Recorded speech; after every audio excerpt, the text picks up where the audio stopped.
The following is an exclusive copyrighted presentation of historic racing news.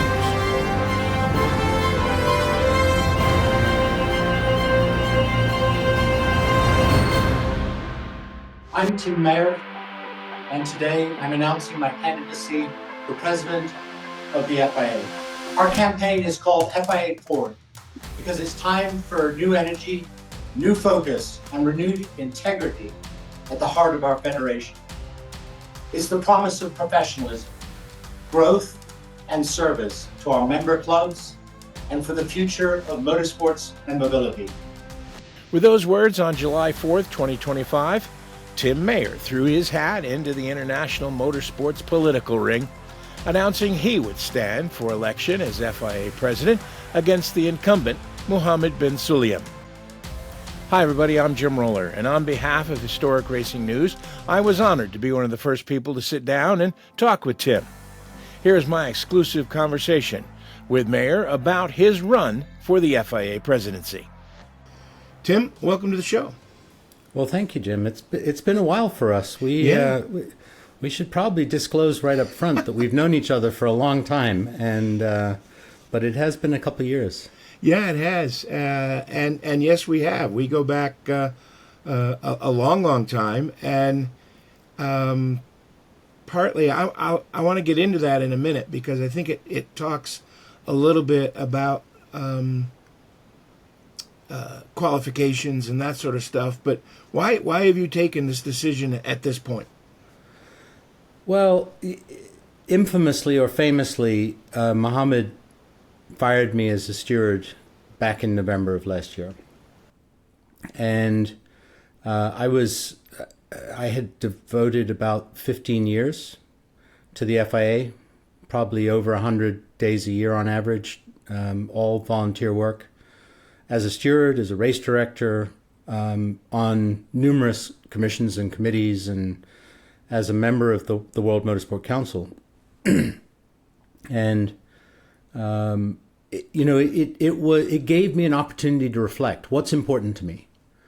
Why did I dedicate this much time? And motorsport has been very good to me. I've done well over the years. My family has done well over the years in motorsport, and I love being able to give back. I love being able to be involved with the people, the quality of people that are involved in motorsport. And as I thought about the way the FIA was being run, or in my belief, mismanaged, it really concerned me that if somebody didn't run, the FIA is going to be in real trouble. I think it's in trouble now. I think it's going to get worse, not better.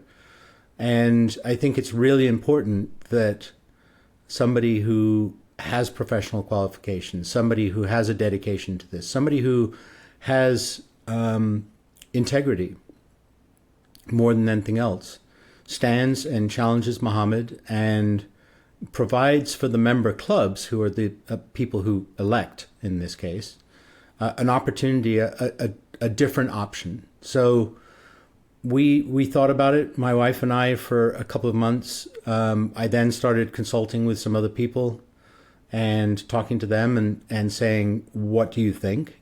And the support that we got was overwhelming. So ultimately, there was no one thing. There were a lot of people and a lot of voices that advised me and encouraged me, and that's why we decided to come out. Well, and this is going to be cliche, but if there was ever a person that was born for this job, I think it may in fact have been you.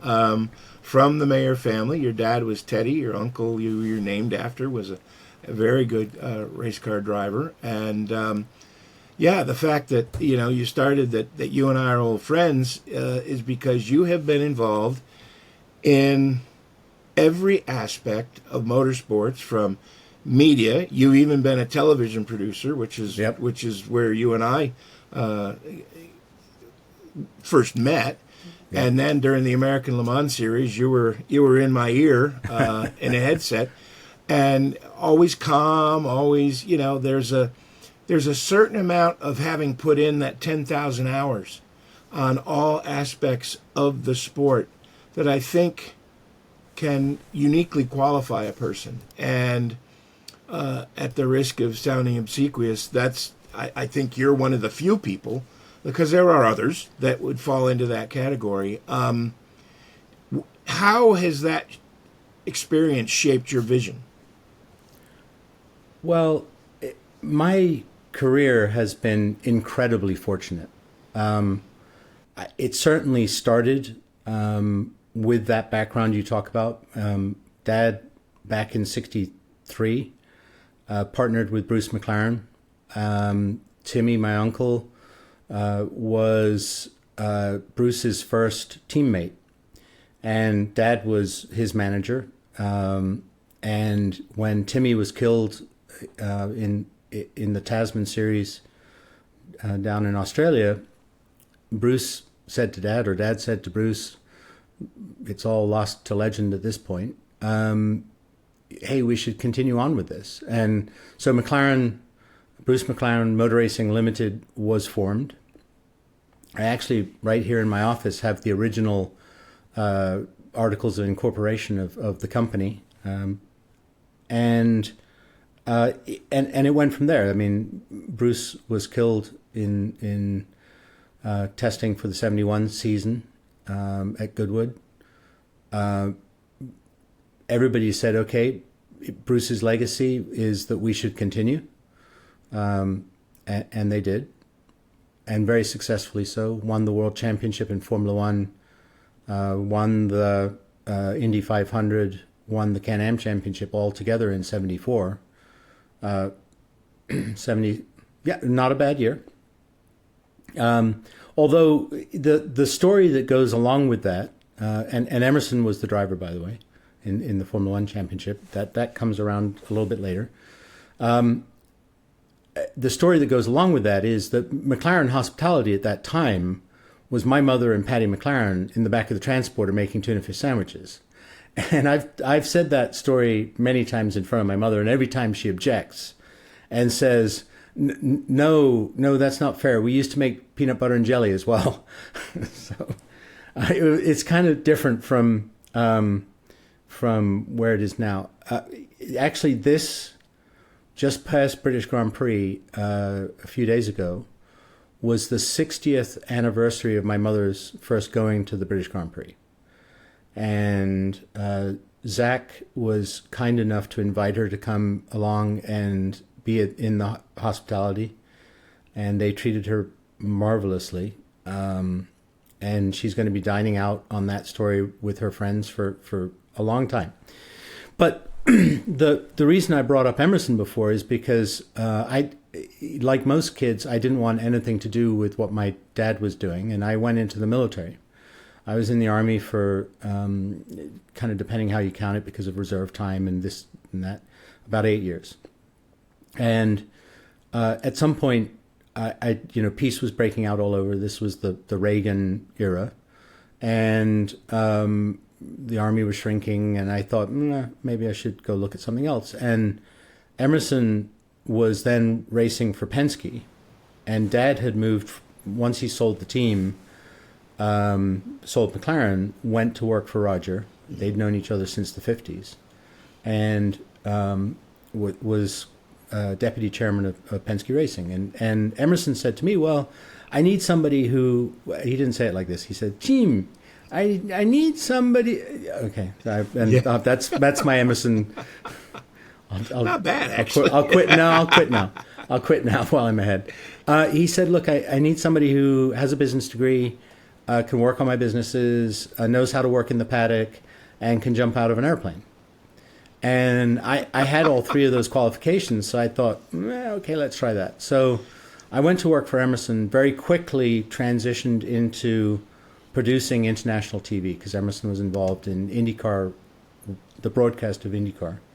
And actually my first job in TV was executive producer of a nationwide broadcast to Brazil. I actually went back and worked with ESPN International and backfilled and did all the things that everybody else had done to get up to that job, like stage managing and tape production and laying cable in the middle of the night and all that kind of stuff. But I, from there I ended up producing the Rio 400, which was a race, IndyCar race in Rio, building the circuit, working on the safety systems, working with the FIA on that. That was actually where I first met Charlie Whiting. Worked on just any number of things. And in 98, Andrew Craig from Champ Car, it was still IndyCar at that moment, but Champ Car invited me to come and become Senior Vice President of Racing Operations. So I did that at IndyCar, which then became Champ Car. And I was in charge of soup to nuts. If it moved, if it was officiating, if it was any of that stuff, I was in charge of it. And I was, at that point, in my early 30s.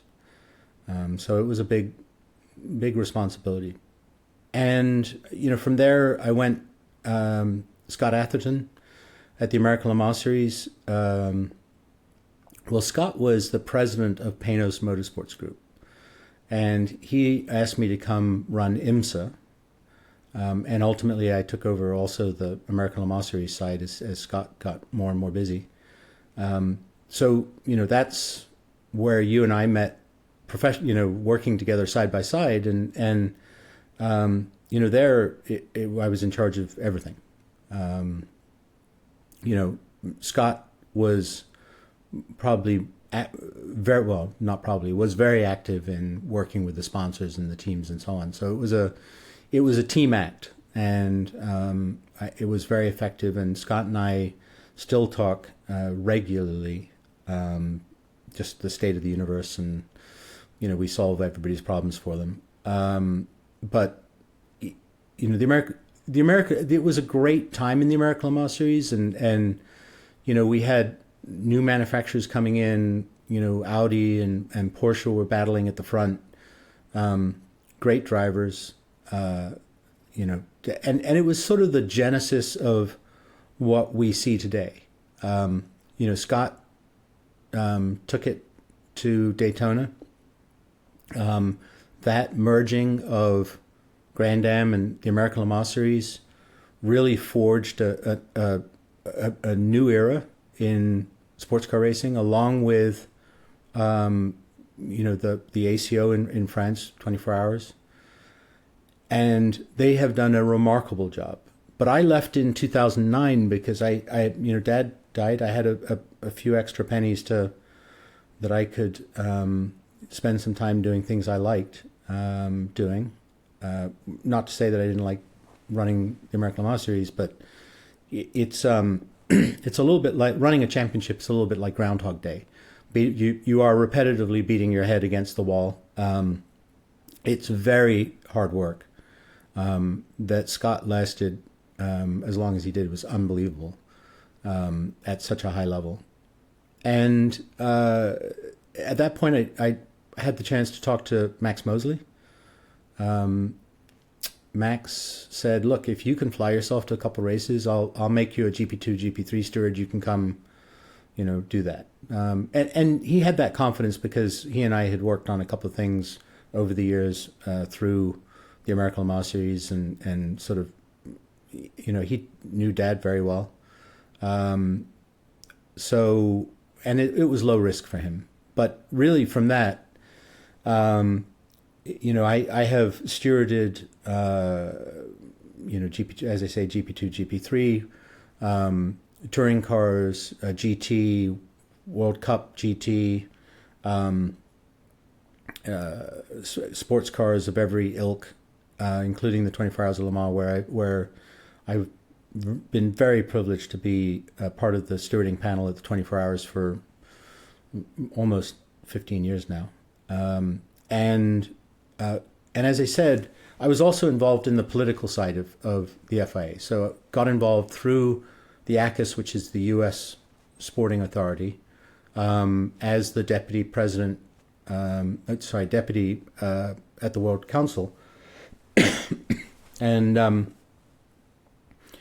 and so have seen the political side of it, have seen the management side of it, have seen the sporting and officiating side of it. And so, yeah, I mean, my career has been blessed. It's been privileged. I certainly got a leg up to start in that introduction to Emerson, but have worked pretty hard in the meantime to develop the relationships that I've developed and worked with some just amazing people.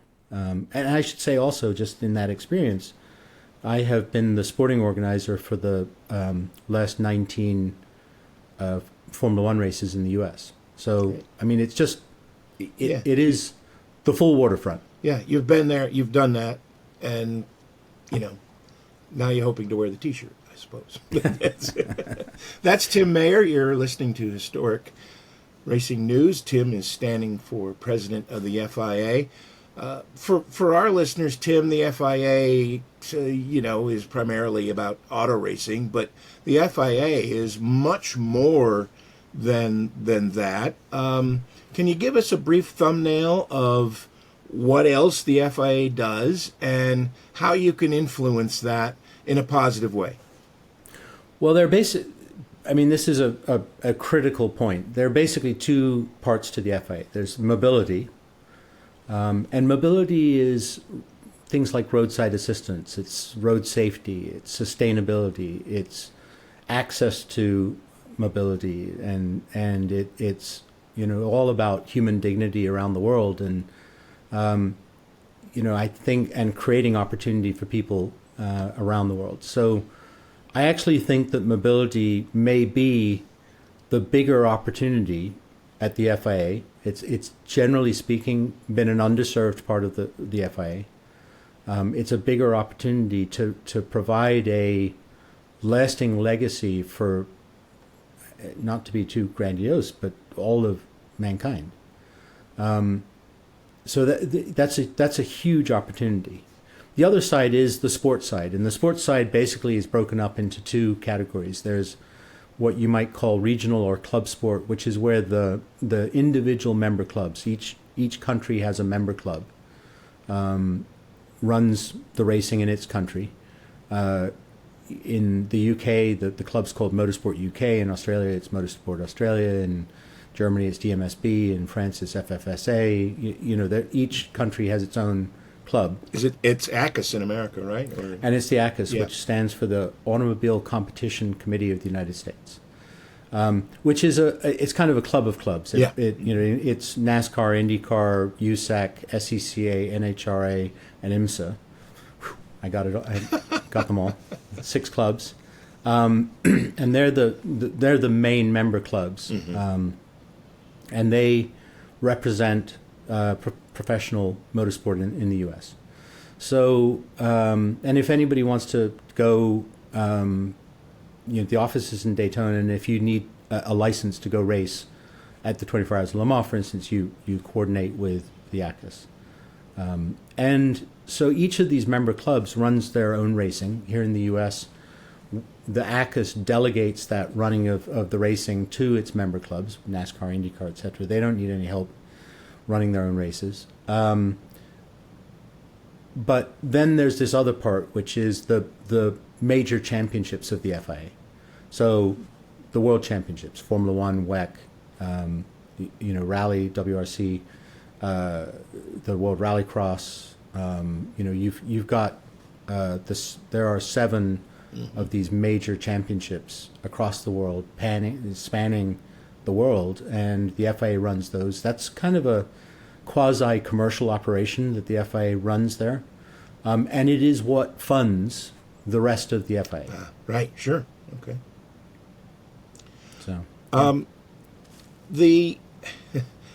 old enough to remember the ebb and flow, for lack of a better term, of controversial and non-controversial FIA presidents. I came on the scene in the very late 70s and early 80s, and of course Jean-Marie Balès tried to run things with an iron fist, but he ran into the diminutive Englishman by the name of Bernie Ecclestone, who said, "Not hold my beer," and then we had Max, who was not without his controversies at times, and then with John Tott, things seemed to level out, and now we're in a position where we have rulings that are coming down about cussing on the radio, and you have drivers who are now starting to band together. Even the MotoGP guys have stepped forward and said, "What are you talking about?"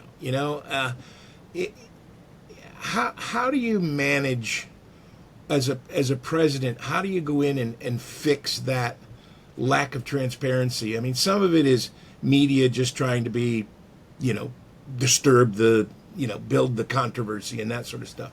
But some of these decisions from a fan and from someone who's been around racing a long, long time look fairly arbitrary to me. How do you fix that? Well, I mean, first of all, the application of common sense goes a very long way. Yes. But what I would say is this is significantly about power and the concentration of power into one man's hands. I think that is not right. The power of the FIA is baked into the regulations. Right, sure. You don't need to demonstrate your power on a regular basis the way that he is. And the thing that really disturbs me is that to me it demonstrates a lack of respect. We're not talking kids at karting. We're talking about Formula One drivers who have had a remarkable career to get to where they are. Or we're talking about World Rally Championship drivers who the skill that they have and the passion they have to have, and this is a lot about passion. It's remarkable. And in my experience with drivers, universally, if you go in and you respectfully say, "Hey guys, the rules say this. We need you to focus on that for a minute. I know underwear doesn't seem like it's the most important thing in the world, but nylon underwear melts." As I say, it is if you're on fire. It's a problem if you're on fire, and we just would like you to pay attention to wearing the right stuff. You say that in a driver's briefing, 99.9 times out of 100, they'll comply, because at the end of the day, it's them wearing the underwear. So making it into this giant case of, that just, it brings ridicule to the sport. It brings ridicule to the FIA. And it, in my mind, it doesn't demonstrate power, it demonstrates weakness. The same is true with swearing. I actually sat with the Formula One drivers and said, "Hey guys, look, I'm sorry the way this has been handled. But, and I realize that for most of you, English is your second or third language. And when you learned English at the karting track at the age of 11 or 12, I am sure the F-bomb was the first word you learned. I get it. However, for the 30 minutes of the interview, the media interview, I think you can figure your way through this." And they all went, "Yeah, okay, fine." Yeah. And that kind of respectful, thoughtful, understanding dialogue, and it was a dialogue, they had things to say about it,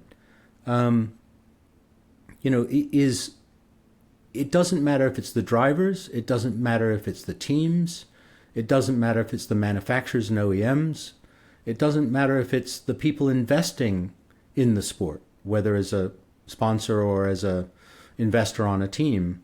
To get the return on investment, you need a stable, calm, thoughtful regulator, not one that pulls the pin, throws the hand grenade in, and walks out going, "Ha ha."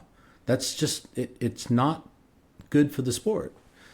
And I mean, the experience is that, if you look at, say, the American Le Mans Series, now the WeatherTech Championship.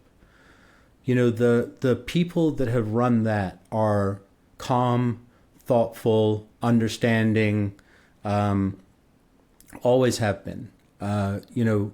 Under the leadership of Jim France, who embodies all of those things down to his core, believes in partnership, believes in working with people, believes in dignity and respects the drivers. All of these things, that championship has exploded, not in spite of those things, but because of them. So I'm convinced that that's the right way to go about it, not what we're seeing demonstrated today. And by the way, the electors are hearing from Mohammed, he's demonizing Formula One, for instance. Oh, they've made all this money and we should be getting that money and so on and so forth. I've sat in those meetings. And that's, yeah.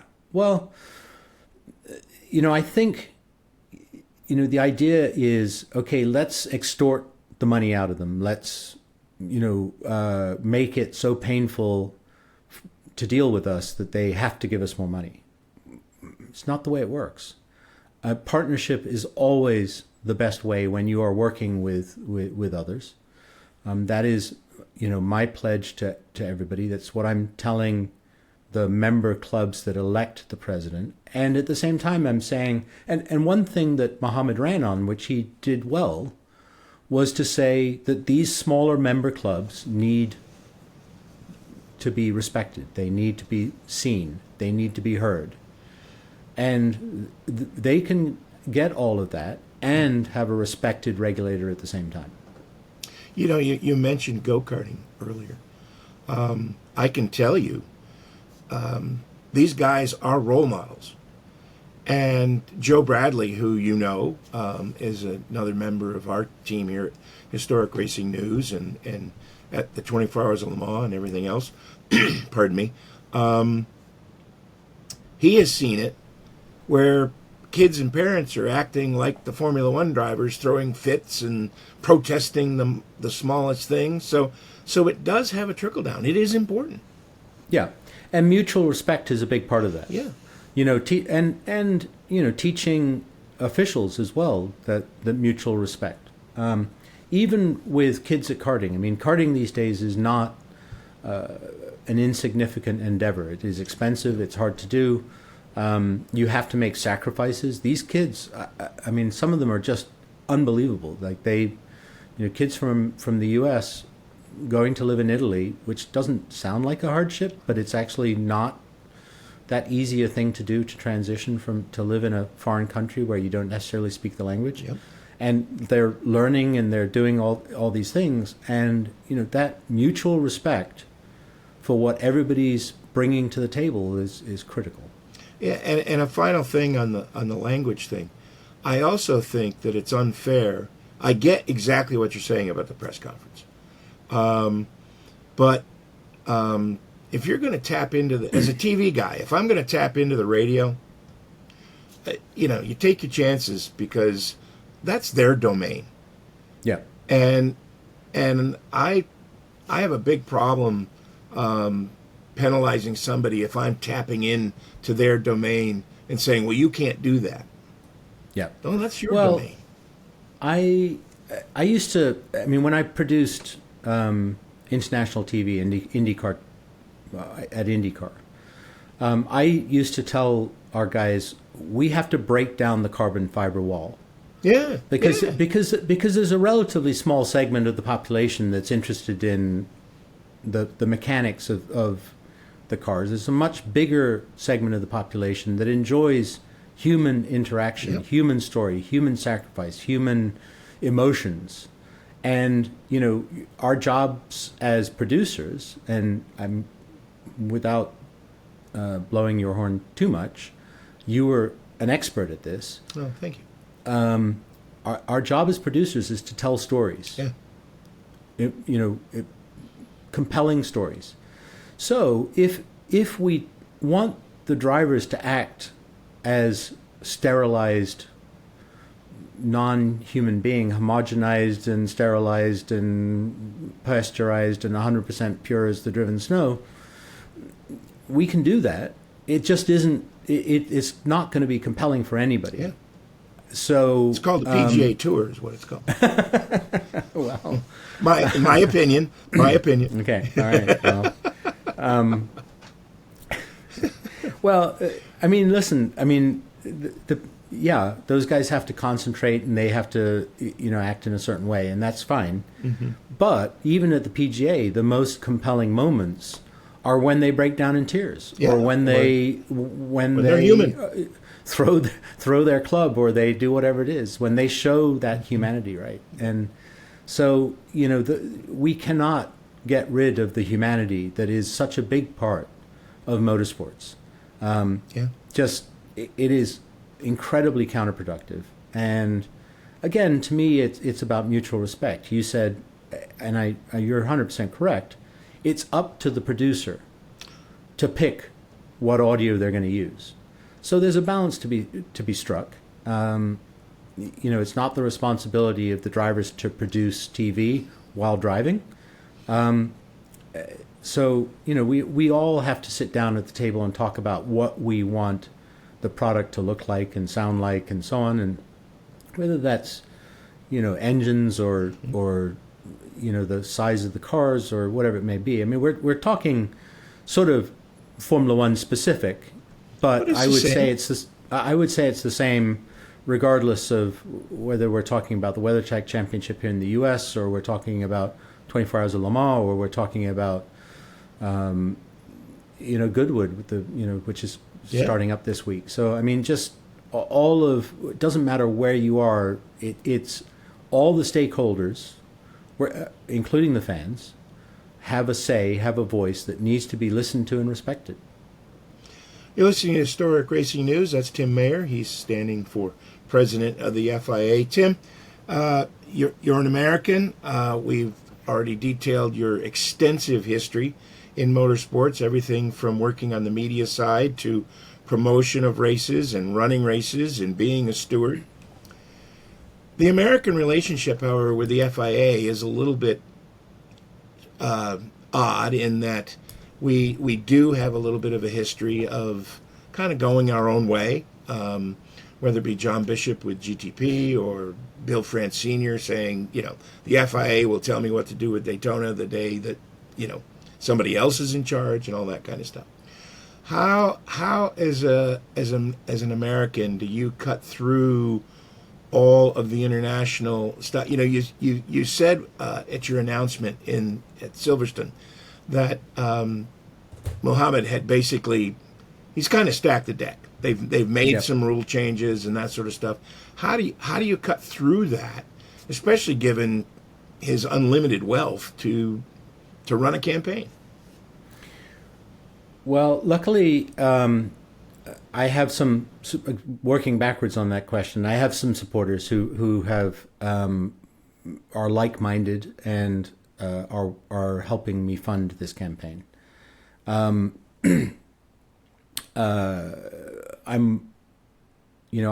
don't have unlimited wealth.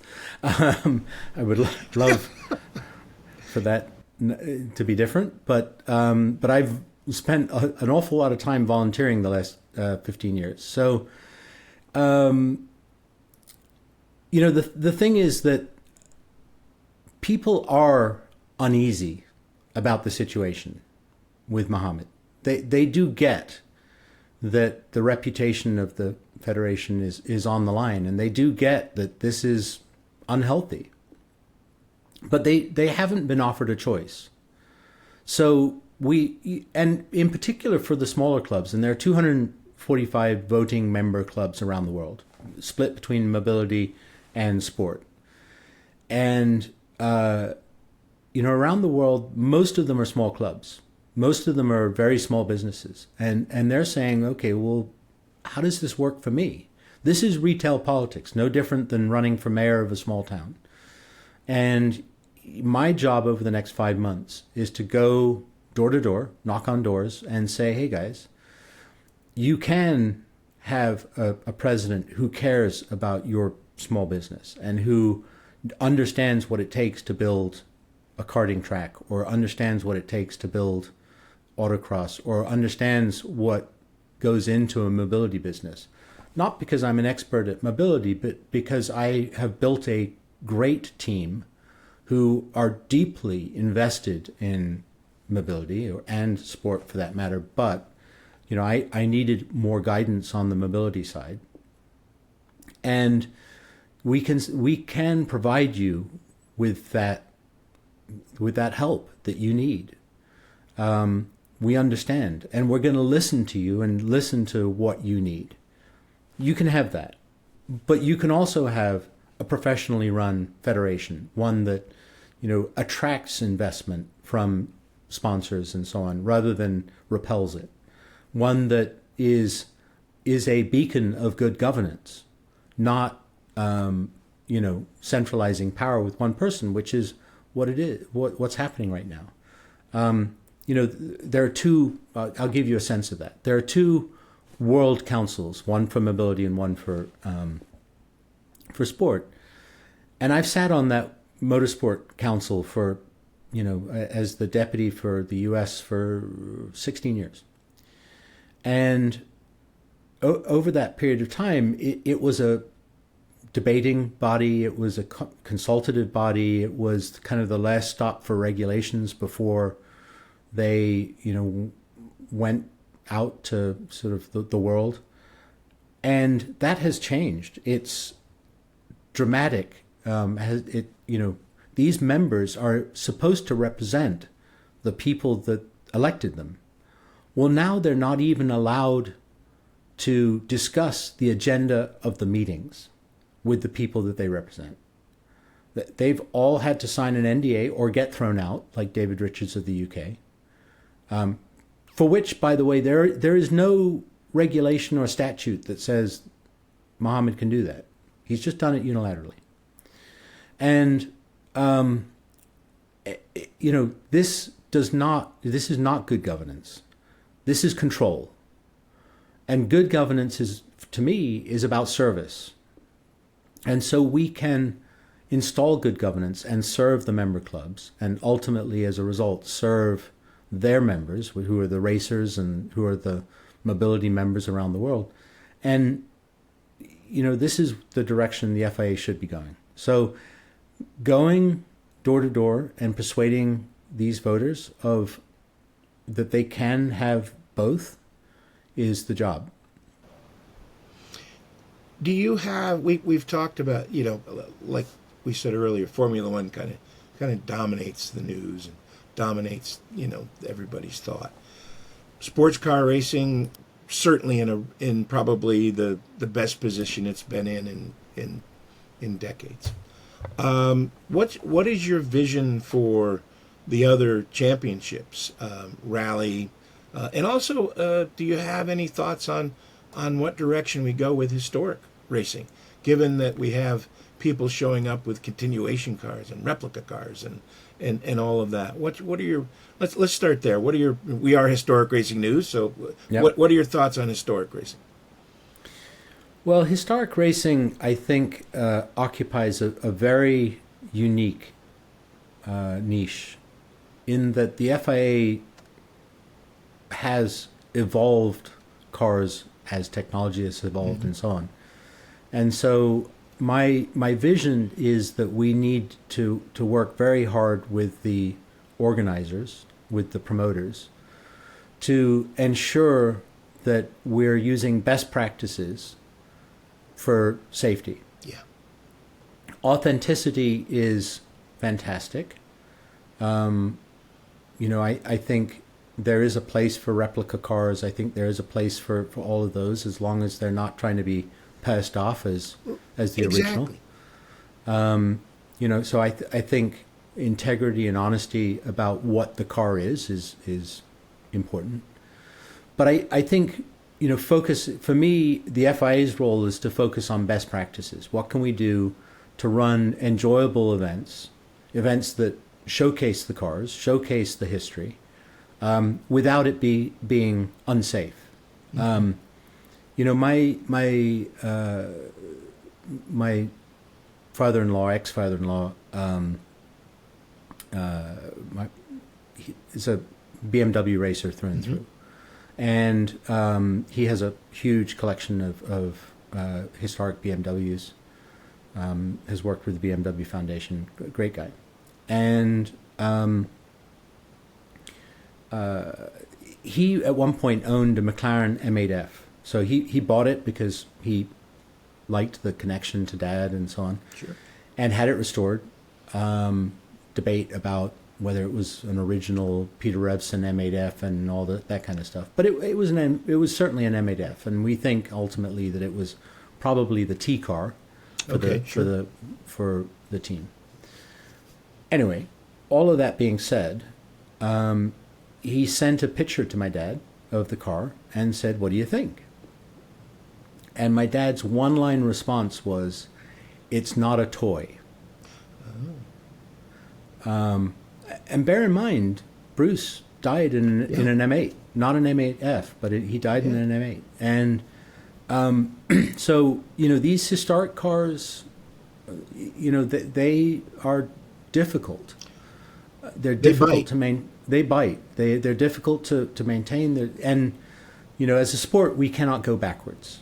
I'm named after a racer who died in a race car.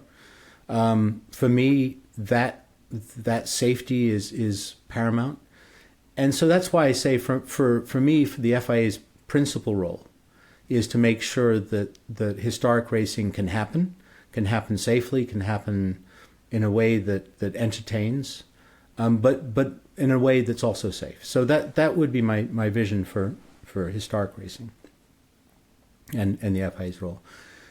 With the other championships, and in particular, let's talk about rally. To me, it's about the value equation. It's eyeballs divided by dollars, or dollars divided by eyeballs, however you want to put it. And, we need to focus on both those things. The 2027 regulations for WRC are an improvement on the value equation. And that's a good thing. Principally authored by David Richards and Robert Reed, both of whom are now chucked out by Mohammed. But that was a rule set that they got to by consulting the manufacturers, by working with the manufacturers. Okay, what can we do that's going to be cost effective? On the eyeball side of it, it's no secret that the WRC promoter is up for sale. You can argue about the valuation, but I think the value, the future value of WRC is really only a matter of are we planning for this properly? Are we working together as a group to build value? Are we giving reasons for manufacturers and so on to come in? And part of that is, okay, now we've got 2027 regulations mostly sorted. We should be thinking about 2036, not 2029, not, now we have to go through that stage. We've got to do all that. But, for me, the role of the FIA is to work with all of the stakeholders again. And I keep pounding on that word, but it's just true. Sitting down, what brings value? What kind of powertrains are you going to be using in your vehicles in the future? And I know it's a muddy picture right now for manufacturers, but they don't think in 2-year cycles. They think in 10-year cycles. That's for sure. And so we've got to catch up to that and partner with them and say, what's going to work? What can we afford to do? So, there's no magic to building value in championships. At the moment, I think that we need to focus in many of the championships on improving social media. For those of us who have a little bit of gray hair, it's a bit of a terra incognita, but I mean, True fact. but I mean, I raise my hand. It scares me to death. me too. But I mean, my kids Oh. don't. I mean, I've got two boys, 23 and 21. Neither one of them spends any time watching TV, the way you and I grew up and we learned to produce. I mean, this is their means of communication. This is their means of absorbing media. So we need to be more friendly to that generation, or else we're going to lose them, to other things that are more friendly. And people have choices now. Yes. Even if you are a linear broadcast type person, you still got 200 and some odd channels available to you on your television. You can pick and choose. You can pick it up. Now there really is no such thing as linear TV, because you can always stream it later or go get something or whatever it is. So, every linear station is actually just a streaming station live. Understanding this new marketplace and understanding how to communicate with people is a big part of this value equation. And without understanding that, and without truly investing in that next generation, we're going to turn off people. And that includes in the historic categories. Yeah. I mean, it's impossibly expensive to produce live TV. I mean, you and I sat in ungodly numbers of meetings talking about, the cost of one more tape machine in the TV truck. Yeah. So people don't understand we're talking hundreds of thousands of dollars, particularly at a racetrack, because, if you're producing darts, for instance, a big show is a 4-camera show. Whereas 4 cameras gets you the pits and turn 1 and turn 2 Right. at Road Atlanta. I mean, just doesn't do it. So, we're talking cabling. Just the stuff makes your head spin. So, whereas some of these small media producers have figured out how to put together a pretty decent show, Right. with relatively inexpensive resources. So, for things like historic racing, where we're not talking Formula One budgets, for, and even in Formula One, by the way, they're not producing it the way that most people would think they're producing it. Or,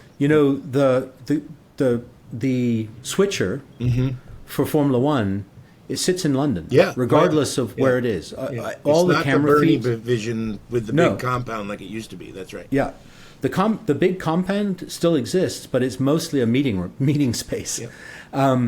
And you go inside and you realize that they're basically taking all their cameras, sending them to London, switching them there, and then sending them back to the track. Yep. The world feed gets uplinked from Biggin Hill in London. Yep. It's a completely new world for all of this. And It's the way IMSA's been done for the last couple of years. right. So if we're going to keep up with this value equation, we've got to learn this for World Rally, for World Rallycross, for the other championships that the FIA is involved with, and we've got to do it quickly. In closing, what's going to be your biggest challenge to succeed? Well, actually, I want to ask you one other thing before we get to that. For a lot of us of a certain age, the 800-pound gorilla in the room is electric, and mandates in England and other countries that all cars are going to have to be electric by a certain date, and it varies around the world. How do you meld those two technologies and keep things moving forward and exciting and everything else? Well, I would say that, listen, my wife sells big rig trucks. If you saw my wife, you'd think she's the most unlikely person in the world to sell big rig trucks, but she does. And she sells diesels, and she sells nat gas, and she sells liquid natural gas trucks, and she sells some electric, not many. And what her customers have found out, and she sells to big fleets, is if you're going from Los Angeles to New York, the only practical way to do that at the moment is with diesel. It's the most energy dense. It's, the infrastructure's there to refuel and all the rest of it. If you're going up and down the West Coast or the East Coast, you can use LNG or CNG, and that's cleaner. It's energy efficient, and they've got the infrastructure on the two coasts to do that. If you're trying to take an electric truck from New York to Los Angeles, good luck. So the electric trucks are typically yard trucks. They're typically, shorter, day cab type trucks. And that principle applies to motor racing. That there are different places and different styles of racing whether it be diversification of fuels works, whether it's the development of hydrogen works, whether it's electrification works, whether it's hybrid solutions work. And motorsport can help drive all of those technologies forward. I don't think, certainly in motorsports, electric is the one-size-fits-all. For the reasons that I kind of outlined with the truck analogy. And so, we've got to look at how we do all of these. I think we were a little early in World Rallycross, for instance, which, attempted to switch to all electric, and has struggled and suffered as a result ever since. Formula E works just fine. It's a different form of racing. It's not everybody's cup of tea, but it's a completely valid form of the sport. I puts think on a good show, pretty much. Puts on a good show. Yep. The racing's good. They can put it. Because the cars are smaller, they can go in places that other cars cannot. And it's a very valid form of the sport. Adding more hybridization to Formula One cars, as is going to happen in 2026, is an indication of the times and what's happening out on the road. One of the things we talked about in the American Le Mans Series, when you and I were helping develop some of the stuff in the background there, was it has to be relevant.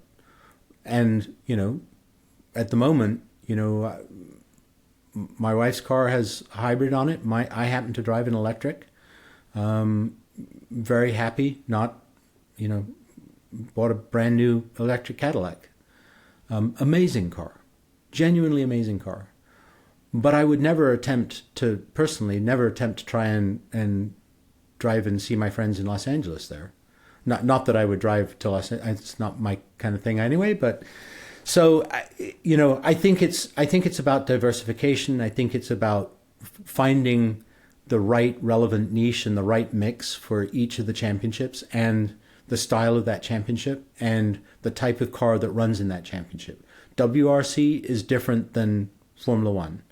Formula E is different than sports cars, and we've seen at Le Mans, the Garage 56 has had a hydrogen car. We've had, we even had the NASCAR a couple times, so we can accommodate all sorts of things as long as we never forget that value equation. Can you make the Formula One cars smaller?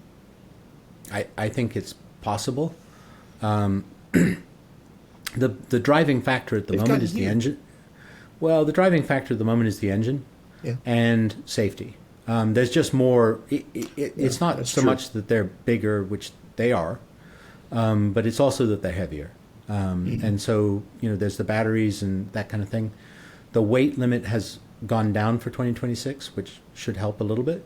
But you add a titanium halo on the top of a car, and it's gonna weigh 10 kilos. And if you tell somebody they can make a 2-kilo halo, they'll try it, but it won't be as effective when you've got a tire coming at you at speed. So, some of this stuff had to come in. I think the challenge now is how do we change that equation, and how do we gradually shrink the bits? Formula One teams are incredibly resourceful, but at the same time, we don't want to upend their apple cart, because making things lighter typically means making them more expensive. And Formula One's not cheap already. No. So there's a lot to that discussion beyond, can we make it smaller? Can we make it lighter? I mean, the answer to both of those things is yes. But at what cost? Well, thank you very much for taking the time. I know you're busy. You're going to be knocking on doors. What's in closing? What's your biggest challenge? How are you going to pull this off? Well, I've got a great team of people behind me. This is not a one-man show. They're around the world. These are professionals that have run ASNs, which is the fancy name for a sport club. They've run mobility clubs. They've run ACNs, which are combined sport and mobility clubs. And they know what it takes to build these clubs. It's a matter of going and knocking on doors, as I said.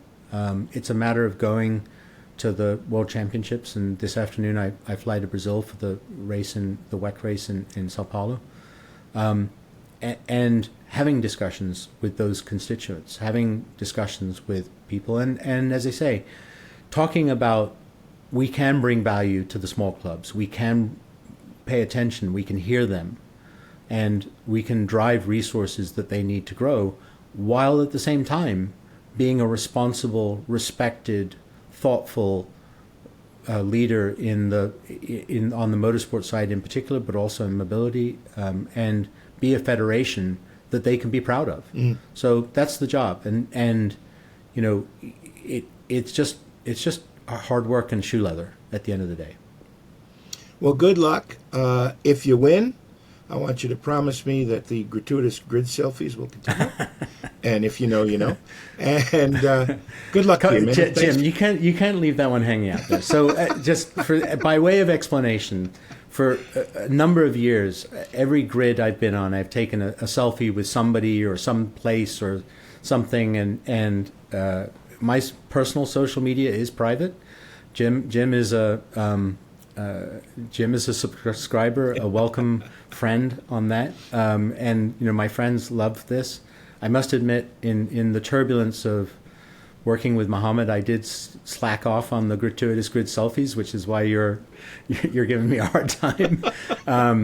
But I would invite people to see our journey at FIAforward.com or on any of our social handles, which are every single one of them is FIA Forward. So if you search on that, you can find what I'm doing. And I have been learning. I've got my little photog kit here to go with me to Sao Paulo. So, and sometimes I have a young man who understands this stuff who comes with me and instructs me. So, it's join me on this journey. And I promise to post some grid selfies for you, Jim. Awesome.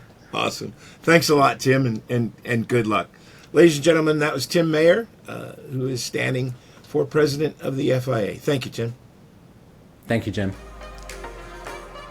I'd like to thank Tim Mayer for his time on behalf of all of us here at Historic Racing News, and a special thanks to Fiona Miller from FIA Forward for helping to facilitate our interview. For more information, you can go to FIAforward.com, and we'd love to hear what your thoughts are about the FIA election, so leave us a comment on the Historic Racing News Facebook page or here at HRN Chronicles, our YouTube channel. For all of us at Historic Racing News, I'm Jim Roller, and as always, thank you very much for listening, and in this case, watching.